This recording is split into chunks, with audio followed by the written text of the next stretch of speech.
All right. Hey, ladies and gentlemen, welcome to another installment. Today, I'm kind of trying to fly through them.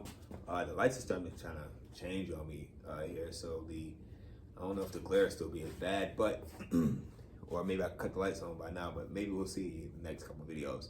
So right now, we're doing subtracting fractions. All right. So we're gonna take 4/5, we're gonna subtract it by 6/15. Now, we all know that there's an issue here. You can't subtract with unlike denominators. So what we're gonna do is we're gonna find a common denominator, right?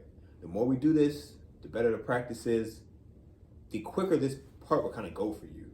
You're gonna start recognizing that certain numbers are gonna have this common denominator. You won't have to do the list out again every single time, or it won't be challenging for you every time. So we're gonna take both our denominators, which is 5 and 15. We're gonna list out our multiples. So 5, 10, 15, 20, 25, and then lastly will be 30 over down the side. It might be a little hard for y'all to see, I'm sorry. So 15, you start with 15, you go to 30, 45, 60, right? We'll pause there. So if you look at both of your lists, the only two numbers that are the same are both the 15s and the 30s. But remember, we're looking for our least common denominator. So your least common denominator is gonna be 15. All right? Least common denominator is gonna be 15. Now, something I don't think I mentioned on the last video, which I will mention here, is if you look at your list, you already know what to multiply by, right? So 4 over 5 gets multiplied by 1, 2, 3 times to get to 15. So I already know how to change that one.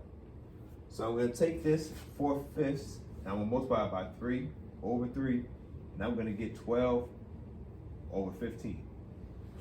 When I get 12 over 15, I'll pause there, right? I'll stop and I'll consider something. I'll look.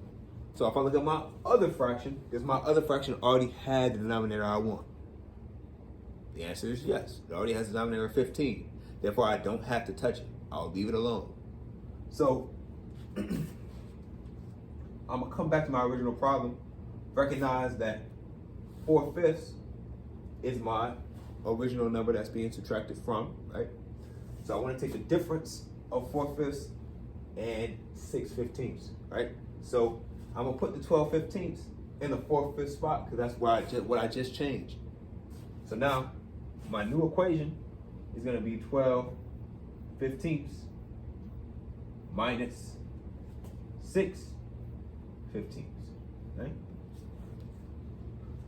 So when I do that, 12 minus 6 will give me what? 6. And then 15 minus 15. Nope, we don't add and subtract denominators, so they will stay the same. So your answer is gonna end up being 6/15. Now, 6/15 have a common factor. I'll give you a couple seconds to guess at home what the common factor might be. I'll give you like 5.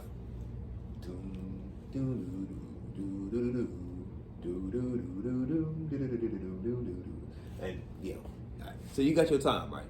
So you could have paused the video or whatever you chose to do.